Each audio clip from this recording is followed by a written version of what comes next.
Padma Vibhushan Pandit Hari Prasad Chaurasia ji, what a pleasure. ये एक अमृत महोत्सव के लिए अमृतमय एक मोमेंट है, एक समय है जब पंडित हरि प्रसाद चौरसिया जी हमारे साथ जुड़े हैं, क्योंकि 75 साल भारत के जो पूर्ण हुए, ये 70। आपको मेरी आवाज आ रही है क्लियरली? एकदम।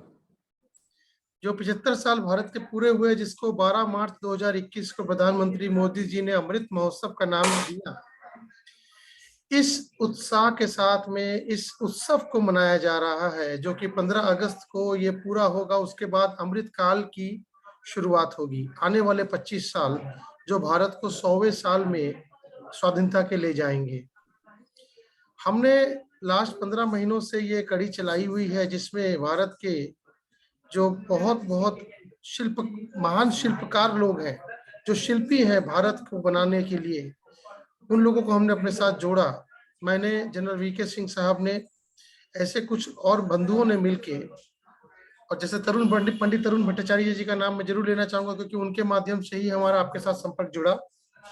हालांकि मेरी पहली मुलाकात आपसे एक छात्र के तौर पे हुई थी अपने स्कूल में, जो मैंने आपको बताया, आज से 30 साल पहले।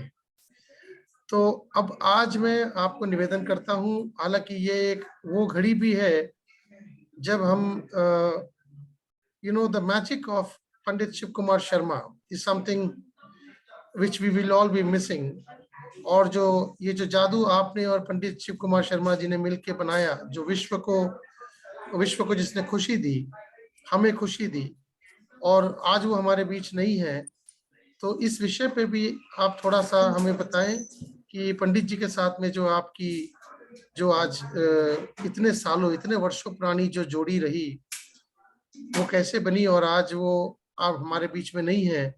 तो आने वाले समय में जो युवा पीढ़ी है, आपके और पंडित जी से प्रोत्साहन लेके वो कैसे इस देश की खोई गरिमा, जो कि क्लासिकल म्यूजिक और परफॉर्मिंग आर्ट्स है, इसको वापस हम लौटा के लेके आए। ये जो पाश्चात्य सभ्यता का प्रभाव जो हमारी पीढ़ी पे पड़ चुका है, उसकी जगह योग, आयुर्वेद और क्लासिकल म्यूजिक अगर वापस लौटे, तो उसमें आप जैसे लोगों के ये 15-20 मिनट के जो वक्तव्य है, वो बहुत बहुत बहुमूल्य उसका योगदान रहेगा। पंडित जी, अब मैं आपको देता हूँ, it's over to you. Take us through the life and times of Pandit Hari Prasad Chaurasia, the great Hindustani classical music flautist, and the man who is not only a Padma Vibhushan, he is India's pride, Padma Vibhushan Pandit Hari Prasad Chaurasia. नमस्कार। मैं आपको इतनी अच्छी आप लोगों की क्या नाम है, सोच है और समझ है, हमारे भारत को कितना ऊंचा रखते हैं आप लोग, हम लोगों को लेके और हमारे जो पूर्वजों को लेके, ये बहुत बड़ी बात है। और इससे हमारी परंपरा और नए नए विचार आते हैं, हमारे बच्चों को प्रोत्साहन मिलता है। जब हम कार्यक्रम में जाते हैं तो बच्चे लोग हमसे पूछते हैं, सर आप बांसुरी बजाते हैं? तो हम बांसुरी उनको दिखाते हैं और हम कहते हैं, बेटा जब तुम स्कूल भी आना तो अपने साथ में लेके घर से यहाँ तक बजाते बजाते आना। तो बच्चों को बहुत खुशी होती है। हमारा वाद्य एक ऐसा साधारण वाद्य है जो कि भगवान ने शुरू किया था और भगवान के हाथ में रहा हो। ये ज़्यादा पॉपुलर नहीं हुआ था, लेकिन हम लोगों ने मिल के ऐसा सोचा है कि हम भी इसमें मेहनत करेंगे, आज नहीं तो कल, कल नहीं तो 100 साल के बाद में हम लोग सभी भारत में या पूरे संसार में लोग बजाते रहे। और एक ऐसा बात है ना, जो लगता है कि भगवान के हाथ से ही बना था, और भगवान के हाथ में हमेशा है, क्योंकि तब न तार था न चमड़ा था, कुछ नहीं था, एक बांस का टुकड़ा लेके उसमें होल बना के और फूक रहे हैं और बजा रहे हैं। और उसको फूकने से एक आंतरिक शक्ति जो होती है, जिसको कहते हैं योग, योग में हम क्या सीखते हैं? श्वास का उतार चढ़ाव। और उससे भारत की नहीं, जो भी योग करते हैं उनका शरीर अच्छा होता है, अच्छा सोच होती है, अच्छे कार्य के बारे में सोचते हैं और उसको बढ़ाने की कोशिश करते हैं। मेरा शिव कुमार जी का बहुत पुराना संबंध है। हम दोनों साथ में बम्बई में मिले थे। आज नहीं, आज से मैं समझता हूँ 57 की बात, 1957 आप गिन लीजिएगा। और हम हमेशा साथ में थे, हमेशा है और हमेशा रहेंगे। ये तो हम लोग जो कहते हैं हमारे एक पुरानी परंपरा है कि आदमी का सांस बंद हो गया तो कहते चले गए। अरे वो तो दिल में है हमारे, और सबके दिल में रहेंगे। हम लोग जाते नहीं है जल्दी, जाएंगे भी नहीं।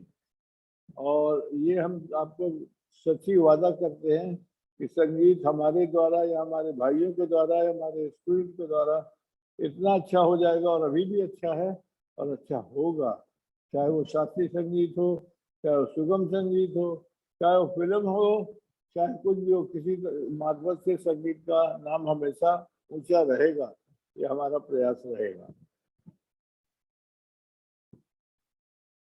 पंडित जी, आज का जो युवा है वो पाश्चात्य सभ्यता की तरफ बहुत ज्यादा अग्रसर है, और जो यंगस्टर्स हैं 18 16 साल 17 साल 18 साल के, ये अब फ्लूट यानी कि बांसुरी जैसे वाद्य को मतलब कैसे इस चीज के साथ ये जुड़े, और उसके लिए हमारे देश में किन बदलावों की आवश्यकता है। क्योंकि मैं चाहता हूं कि हमारे इस कार्यक्रम के माध्यम से आप जैसे लोग प्रोत्साहित करें कि युवा पीढ़ी, आप लोग जब 10 साल के थे 15 साल के थे, आप लोगों ने ये वाद्य क्यों चुना, और उसके लिए आपने कितनी मेहनत करी, कहाँ कहाँ जाके किन गुरुओं से ट्रेनिंग ली, और उसके बाद आपका करियर कैसे आगे बढ़ा, इस पे थोड़ा सा प्रकाश डालें। बहुत संक्षिप्त में आपको कहना चाहूंगा कि ऐसा वाद्य जो भगवान को पसंद आया है वो सारी दुनिया में सबको पसंद आएगा, चाहे वो विदेशी हो चाहे हमारे भारतीय हो, सब अच्छा बजाएंगे और सब अच्छा बजा रहे हैं। हमारा गुरुकुल है वृंदावन में, और भुवनेश्वर में जिसका नाम है वृंदावन गुरुकुल। ये यहाँ पर आप बैठते आने के बाद आपको लगेगा सही में वृंदावन है ये, जहाँ हमेशा बातचीत सुनते रहते हैं। और एक बात और मैं कहता हूँ आपको, ये वाद्य ऐसा है कि सारी दुनिया में लोग बिना ट्यून के और बिना उसके उतार चढ़ाव के बजाते हैं। यही एक ऐसा वाद्य है जो सब जगह मिल भी जाता है और पैसा भी ज्यादा नहीं लगता, और लोग अच्छी तरीके से रखते अपने पॉकेट में, अपने बॉक्स में रख के पूरी दुनिया घूम सकते हैं। और एक बात ये कहता हूँ कि आपने तो कृष्ण भगवान की बांसुरी सुनी नहीं, लेकिन जो बजाया है और जो लोगों ने हमको उत्साह दिया है, जो प्रेम दिया है, मुझे नहीं लगता कि ऐसा प्रेम और किसी को मिला हो। अगर मिला हो तो बहुत भाग्यशाली है वो। और मैं चाहूँगा कि इस वाद्य के ऊपर सभी ध्यान देंगे और इसको हमेशा मेहनत करते रहे। हम लोग भी उनको हेल्प करेंगे और सारी दुनिया उनको हेल्प करेगी। और देखिए आजकल इतने अच्छे बजा रहे बच्चे, मुझे भी बहुत अच्छा लगता है, मैं सुनता हूँ और सुनता रहता हूँ। श्री कृष्ण से लेके पंडित हरि प्रसाद चौरसिया जी ये बांसुरी के माध्यम से जुड़े हुए हैं। हम लोग भगवान श्री कृष्ण को बांसुरी के साथ जोड़ते हैं। हमारे पुराणों में, हमारे वेदों में, हमारे इतिहास में, हमारी संस्कृति में बांसुरी का एक अभिन्न अंग है। ये बात आपने अभी बताई। क्या आप जब अपनी शिक्षा ग्रहण कर रहे थे तो ऐसे कुछ पुराने वेद पुराण इन सब चीजों के साथ भी आपकी जो बांसुरी की ट्रेनिंग है इन चीजों के साथ जुड़ी होती है? मुझे नहीं लगता, मुझे तो ऐसी ट्रेनिंग मिली नहीं। मैं तो एक अच्छे बांसुरी वादक के पास में गया, उनका साउंड और क्या म्यूजिक को सुन के ऐसा उत्साह जागा कि मैंने कहा मैं भी बजाऊंगा। तो ऐसी बात नहीं कि उसका पुराण या उसकी हिस्ट्री में हम जाए, हम तो सोचते हैं कि उसका साउंड कैसे अच्छा हो जो किसी छोटे से बच्चे को या किसी बूढ़े को भी दिल छू ले और सुनते रहे वो। तो इस तरीके से हम इसको चाहते हैं, उसको इस तरीके से बढ़ावा दें और इतना अच्छा बनाए कि भगवान भी आके सुने का वाह हमारा ही बात हमने बनाया था, आजकल के बच्चे कितना अच्छा कर रहे हैं। मेरी ये इच्छा है और मैं ज्यादा बोलना नहीं चाहता हूँ, क्योंकि हम जितना बोलेंगे उतना लोगों को लगेगा मुझे बहुत घमंड हो गया। ऐसा नहीं, घमंड मुझे हुआ है, ये हुआ कि भगवान के वाद्य को हम भी लेके थोड़ा सा बजा रहे हैं और लोगों को आनंदित कर रहे हैं और लोगों को अच्छा लगता है। लोग कहते, जो हम जानते हैं वीणा सरस्वती जी का जो वाद्य है वो सबसे पुराना वाद्य कहलाता है मानव इतिहास में, वीणा। नहीं कहलाता है जरूर, लेकिन पुराने वाद्य में तार का फैक्ट्री था। अगर असलियत में देखे तो तार का कहीं फैक्ट्री आपने सुना कि यहाँ तार बनाते थे या चमड़ा बनाते थे या इसको कैसे फिट करते थे, आपने सुना? ये सब कहानियां हैं। हमको लगता है बांसुरी ही वाद्य था और बांसुरी ही वाद्य रहेगा। इसको फैक्ट्री, इसकी फैक्ट्री नहीं मिलेगी, इसको हम खुद बनाएंगे और हम खुद बजाएंगे। चमड़ा नहीं होगा, तार नहीं होगा, लेकिन इसकी जब आवाज सुनेंगे तो दुनिया के जितने भी आत्माएं हैं सब जागृत हो जाएंगे, उसका आनंद उठाएंगे। बांसुरी और अन्य वाद्यों में क्या अंतर है? वाद्य अलग अलग है सब। देखिए, हर वाद्य का अलग रूप है, अलग ध्वनि है, अलग उसका पहचान है और उनके अलग अलग टीचर्स हैं जो सिखाते हैं। संगीत सबको मालूम है, संगीत एक ही विषय है तो सबको मालूम है, लेकिन जो वाद्य है वो बहुत अलग अलग है। पंडित जी, आप अपने बारे में कुछ बताएं जरा सा 2 मिनट के लिए कि आपने कैसे शिक्षा ग्रहण करी, कहाँ ग्रहण करी, किस किस जगह, मतलब कहाँ सबसे उच्चतम शिक्षाएं इसकी उपलब्ध हैं आज भी विश्व में, अगर कोई बांसुरी सीखना चाहे तो? आज ज्ञान, देखिए, आपके अगर आपको इसके बारे में थोड़ा सा भी अगर प्रेम है और आप उससे जुड़ना चाहते तो आपको श्री भगवान अच्छा गुरु भी देता है, चाहे बॉम्बे में हो, चाहे कलकत्ता में हो, चाहे गांव में हो। अगर आपको भक्ति है तो गुरु आपके पास में आ जाते हैं और आपको शिक्षा देते हैं और शिक्षा देकर आपको चाहते हैं कि आप दिन दूने और रात चौगुने होकर और दुनिया में नाम करें। तो मुझे तो ऐसा लगा, मैं तो इलाहाबाद में था, वहाँ कैसे एक बांसुरी मुझे मिल गए और उन्होंने मुझे आशीर्वाद देकर सिखाया। अगर आप में प्रेम है, आप में भक्ति है, आप में वो भगवान में संस्कार भी हैं, तो आप कहीं भी रहें, जंगल में रहें, वहां भी गुरु पहुंच जाएंगे और आपको आशीर्वाद देकर सिखाएंगे। कितने घंटे की ट्रेनिंग या प्रैक्टिस की आवश्यकता होती है और किस उम्र में सीखना शुरू कर सकते हैं बांसुरी वाद्य को? उम्र का इसमें कोई ताल्लुक ही नहीं है। छोटे छोटे बच्चे भी जाते हैं हमारे भारत में और इसको कितना घंटा बजाना नहीं, आपको ये 24 घंटा आपको दिमाग में रखना है कि हमारी ये विद्या है, हमारे संस्कार है, इसको बढ़ाना है। 24 घंटे को, चाहे आप सोते हो, चाहे आप नहाते हो, चाहे आप चिल्ला के गाते हो, दिन भर वही आपके दिमाग में चलेगा। हमने क्या मेहनत करना है, किस तरीके से लोगों को आकर्षित करना है, उसका ध्वनि कैसा होना चाहिए, उसका म्यूजिक कैसा होना चाहिए, इसमें कौन सा म्यूजिक बजाए जो सूट करे, ये सारी बातें इसका बहुत ध्यान रखना चाहिए। तो उसमें 1 घंटे 2 घंटे की बात नहीं है, उसमें बहुत टाइम जाता है। मतलब पूरा फुल टाइम जॉब जैसे कहते हैं ना, सुबह से रात तक इसी के बारे में याद आती है, क्या मिस कर रहा हूँ, क्या हमको सीखना है। फिल्मों में आपकी शुरुआत कहाँ से और कैसे?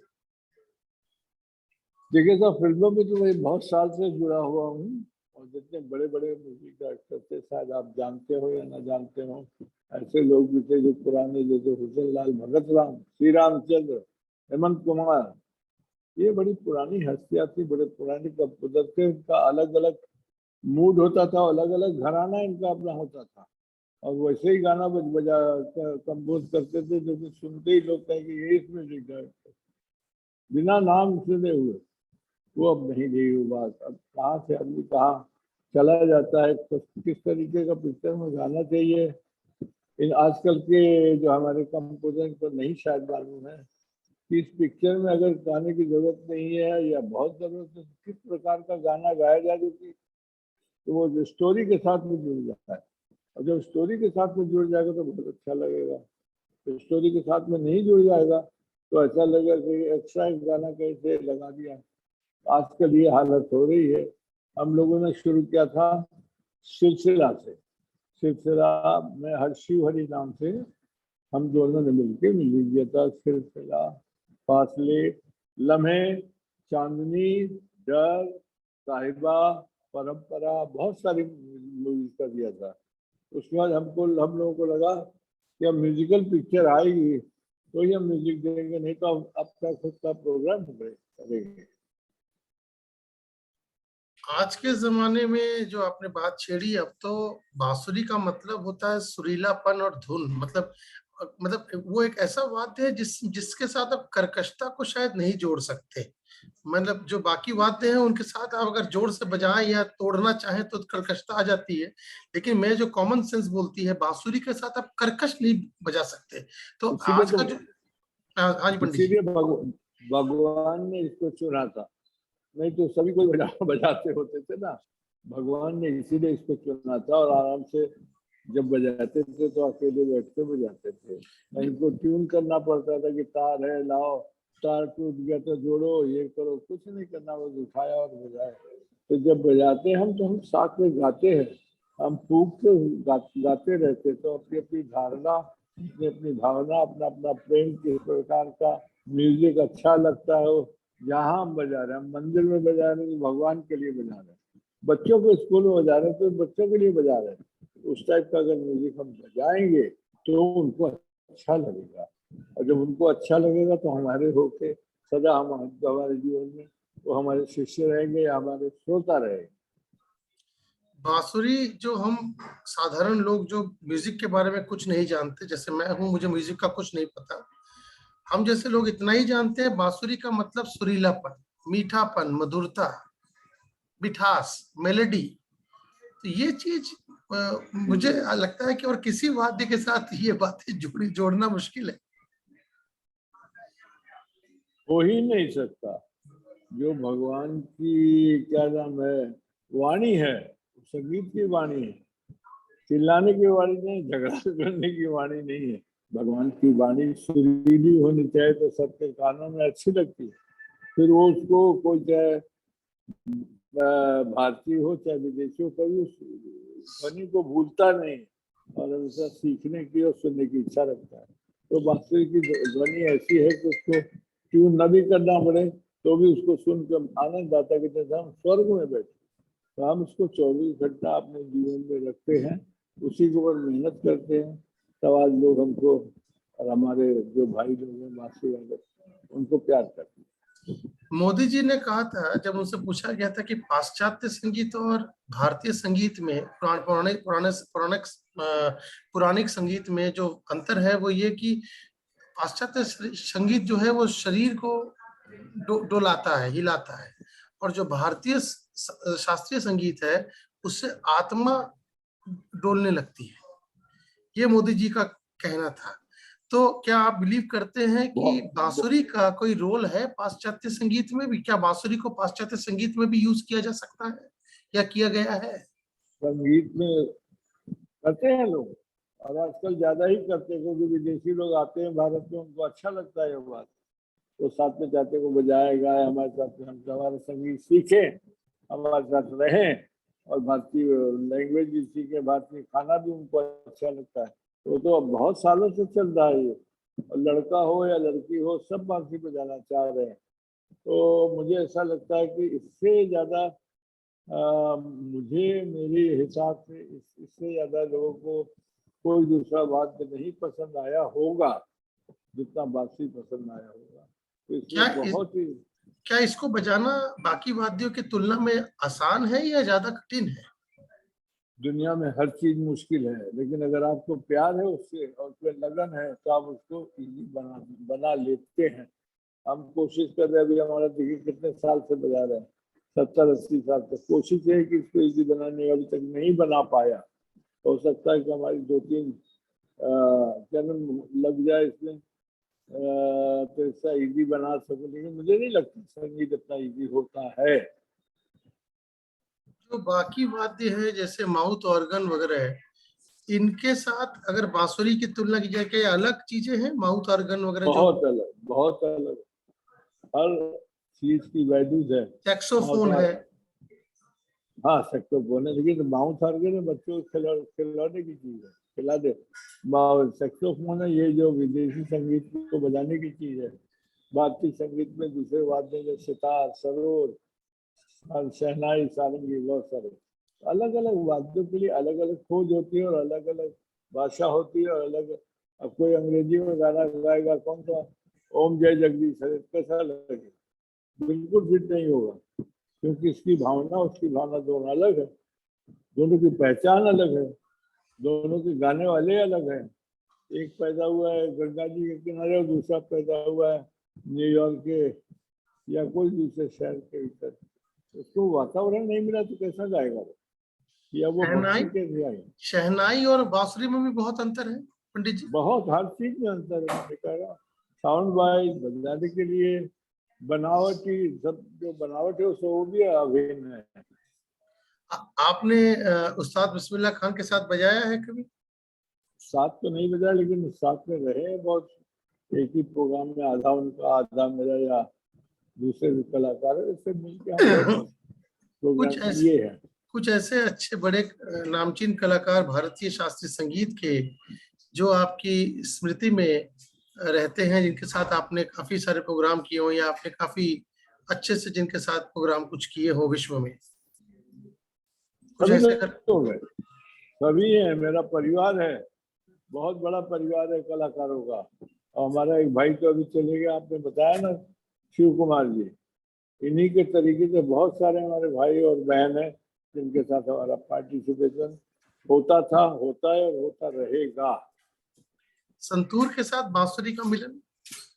आप सुन लीजिए रिकॉर्डिंग हमारी, आपको पता लग जाएगा। बहुत अच्छा मिलन है इनका। हम लोगों ने कोशिश किया बनाने की, और अच्छा हो गया और होता रहेगा। ऐसे अब भारतीय शास्त्रीय संगीत को आगे बढ़ाने के लिए आपको भारत सरकार को, या फिर क्योंकि जो भी चीजें हैं वो नीतिगत होती हैं, तो भारत सरकार की तरफ से या भारत सरकार को आप अपनी तरफ से, क्योंकि आप वरिष्ठतम हमारे शास्त्रीय संगीत के ज्ञाता हैं इस देश की, जो आज हमारे बीच में हैं, और ये एक ऐसी धरोहर है जिसको आज इस कार्यक्रमों के माध्यम से उस धरोहर को हम ऐसा एक स्टैंप लगा रहे हैं, मोहर लगा रहे हैं कि ये जिंदगी भर आने वाली पीढ़ियों को भी आपके ये वाक्य जो है ये प्रोत्साहित करेंगे। भारत सरकार को आप क्या संदेश देना चाहेंगे कि ये जो खोई गरिमा है भारतीय शास्त्रीय संगीत, ये पाश्चात्य सभ्यता के कारण, पूरी तरह से सोशल मीडिया के कारण, इन चीजों के कारण पूरी तरह से धूमिल होता जा रहा है। मतलब लोगों को अगर मैं आज के, अगर मैं 15 साल के बच्चों को खड़ा करके पूछूं कि मुझे पंडित हरिप्रसाद चौरसिया जी के बारे में बताइए या 5 बड़े उनके जैसे कलाकारों के बारे में बताइए, तो वो नहीं बता सकते। ये शर्मनाक स्थिति आज खड़ी है। भारत सरकार को आप क्या संदेश देना चाहेंगे? सरकार बहुत अच्छी है, अच्छे लोग हैं, अच्छा काम करते हैं, लोग हम लोगों को अवार्ड देते हैं, नाम करते हैं हमारा, लेकिन इसके बारे में हम उनको संदेश कुछ नहीं दे सकते। मैं प्रार्थना करूंगा उनसे कि इस कला के बारे में थोड़ी रुझान रखें, थोड़ा कुछ नियम कानून बनाएं, थोड़ा कुछ कलाकारों को आशीर्वाद दें, तो इससे हमारे भारत का भी भला होगा, भारतीय संगीत और भी दुनिया में नाम करेगा, और हमारे कलाकार बहुत अच्छे जिए रहेंगे। हालांकि सरकार को भी इतना टाइम नहीं मिलता ना, बेचारे बहुत बिजी रहते हैं पॉलिटिक्स में, तो उनको मैं फोर्स भी नहीं कर सकता हूँ। तो उनकी इच्छा होगी तो करें। अगर उसमें एक आध जो कलाकार हो हमारे गुरुकुल में आए या कुछ कलाकार से सीखें, और भी अच्छी बात होगी। तो मैं तो यही प्रार्थना करूंगा कि शायद अगर किसी से सीखे या जानना चाहे तो हमारे लिए भी और हमारे कला प्रेमियों के लिए बहुत अच्छा होगा। पंडित जी, विश्व में अब हम और 2-3 मिनट में इसको बंद करेंगे, क्योंकि मैंने आपसे प्रॉमिस किया था 20 मिनट, तो 20 मिनट पहुंचने वाले हैं। विश्व में हमारे शास्त्रीय संगीत की क्या छवि है आज के दिन में? आज से 50 साल पहले की बात अलग थी, आज क्या छवि? आज ऐसी छवि है कि हमको दुनिया समझती है, दुनिया जानती है, चाहे न देखा हो, लेकिन लोग मुझे जानते हैं कि मैं बांसुरी वादक था, बांसुरी वादक हूँ और बांसुरी वादक ही रहूंगा। और दूसरा कोई विशेष हमारा व्यापार नहीं है, कोई हमारी कोई क्षमता नहीं है, हमने किसी चीज का ज्ञान है कि हम कोई और दूसरा कुछ करे, लेकिन संगीत को लेके ही, हमारे भारतीय संगीत को लेके इतनी परेशानी होती है कि हमारे पास विद्यार्थी आते हैं कि उनको पीएचडी करना है, या उनको बांसुरी के बारे में पुस्तक लिखनी है, या संगीत के बारे में कुछ जानना चाहते हैं। तब मैं आश्रम में मेरे रहता हूँ, यहीं पर लोगों को बुलाता हूँ, उन्हीं का ही नौकरी करता हूँ, उनसे बातें करता हूँ। तो परिवार में हमने ज्वाइन करा के, और गुरुकुल में हमको जितनी भी अच्छी ट्रेनिंग हो, जितनी अच्छी सुविधा हो, जो भी दूसरे कलाकारों की सुविधा से उनको कुछ ज्ञान प्राप्त हो सके, मैं यही मेरी कोशिश है और यही कोशिश रहेगी। पंडित जी, आपके माध्यम से मैं आज ये, इसके पहले भी हमने काफी कुछ कार्यक्रम 15 महीनों में किए हैं। अमृत महोत्सव में करीबन 5-6 प्रोग्राम ऐसे हमारे शास्त्रीय संगीत पे, परफॉर्मिंग आर्ट पे हो चुके हैं। आज हमारे साथ आप जुड़े हैं, पद्म विभूषण हैं आप। शायद आने वाले समय में आपको भारत रत्न से भी नवाजा जाए। हम आपको ये बताते हुए खुश हैं, खुशी महसूस करते हैं कि हम अपने फोरम के माध्यम से 3-4 चीजों को अहमियत दे के आप सब लोगों का समर्थन लेके इस चीज को सरकार के सामने रखना चाह रहे हैं। एक कि एक विश्व में अंतर्राष्ट्रीय भारतीय संगीत का दिन घोषित हो, एक ये। दूसरा, शास्त्रीय संगीत का एक संगीतकारों का एक म्यूजियम बने भारत में, जो संग्रहालय बने, जहाँ पर सारे संगीतकारों की चीजें रखी जाए, उनके विषय में बताया जाए। तीसरा, यूनेस्को के इंटेंजिबल कल्चरल हेरिटेज में भारतीय शास्त्रीय संगीत को शामिल किया जाए। इस तरह की 3 चीजों का हमारा अभी एक इंटरेस्ट है। इसके विषय में आपका क्या ख्याल है? बहुत अच्छी बात है। आप जितना दूर ले जाना चाहें हमारे अच्छे भारतीय कलाकारों को, उनको सम्मान दिलवाना चाहें, उनको अच्छी विद्या दिलवाना चाहें, तो इससे बड़ी तो कोई बात ही नहीं दुनिया में। ये तो भगवान भी आपके साथ देगा और आपके साथ हमेशा रहेंगे। अगर इतनी अच्छी आपकी आप लोगों की सोच है, मैं तो कहता हूँ कि अगर यही सोच कोई हमारे सरकार के कोई विभाग समझ जाए, तो आज हमारे यहाँ आपके बीच में इतना जो दूरी है बहुत नजदीकी हो जाए और हम किसी से कोई कंप्लेन रहे ही नहीं। तो मैं तो यही चाहूंगा, आपसे प्रार्थना करूंगा, जो आप हमसे पूछ रहे हैं, यही बात सरकार को अगर कह के कन्विंस करा सके, तो हमारे कलाकारों के लिए, हमारी भारतीय कला के लिए बहुत बड़ी बात होगी। पंडित जी, आपका इतना कहना हमारे लिए मोहर के बराबर है। हम बहुत बहुत धन्यवाद करते हैं आपका, क्योंकि ये मैं नहीं चाहता कि हम बचकानी बातें करें कि कहाँ किस डायरेक्टर के साथ आप मिले, कैसे आप बढ़े, किससे आप सीखे, कितना पैसा मिलता है नहीं मिलता है, मौजूद, ये सब चीजें जरूरी नहीं है। मेन मुद्दे की बातें हमने करी। आशा करते हैं आपको हमारे कार्यक्रम में जुड़ के भी अच्छा लगा होगा, और आने वाले समय में आपके साथ में हम और इन चीजों को आगे लेके जाएंगे। बस आपका आशीर्वाद चाहिए। बहुत बहुत धन्यवाद। नमस्कार।